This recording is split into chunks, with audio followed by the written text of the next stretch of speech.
మొదటి రాజుల గ్రంథము 6వ అధ్యాయము. అయితే ఇశ్రాయేలీయులు ఐగుప్తు దేశములో నుండి బయలుదేరి వచ్చిన 480వ సంవత్సరమందు, అనగా సొలొమోను ఇశ్రాయేలును ఏలిన 4వ సంవత్సరమందు, జీప్ అను 2వ మాసమున అతడు యెహోవా మందిరమును కట్టింపనారంభించెను. రాజైన సొలొమోను యెహోవాకు కట్టించిన మందిరము 60 మూరల పొడుగును, 20 మూరల వెడల్పును, 30 మూరల ఎత్తును కలదై ఉండెను.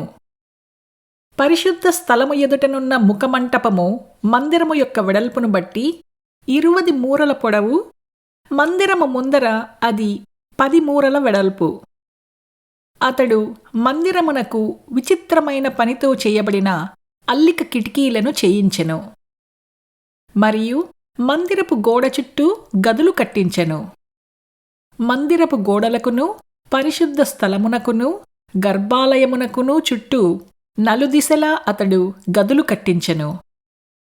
క్రింది అంతస్తు గది 5 మూరల వెడల్పు, మధ్య అంతస్తు గది 6 మూరల వెడల్పు, 3వ అంతస్తు గది 7 మూరల వెడల్పు.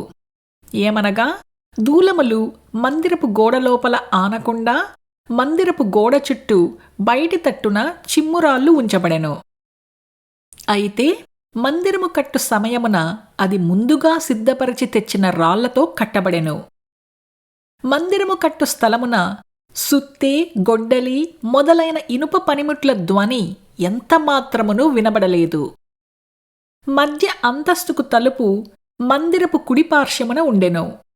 మధ్య అంతస్తు గదికిని, మధ్య అంతస్తు గదిలో నుండి 3వ అంతస్తు గదికిని ఎక్కిపోవుటకు చుట్టూను మెట్ల చట్రముండెను.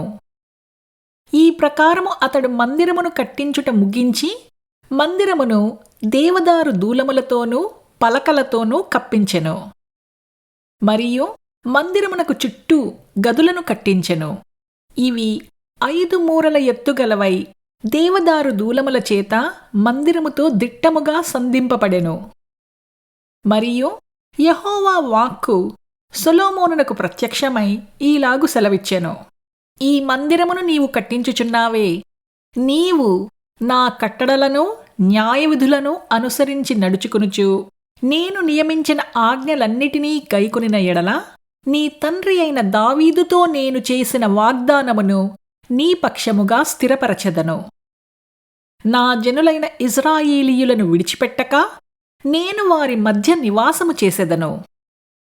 ఈ ప్రకారము సొలొమోను మందిరమును కట్టించి ముగించెను.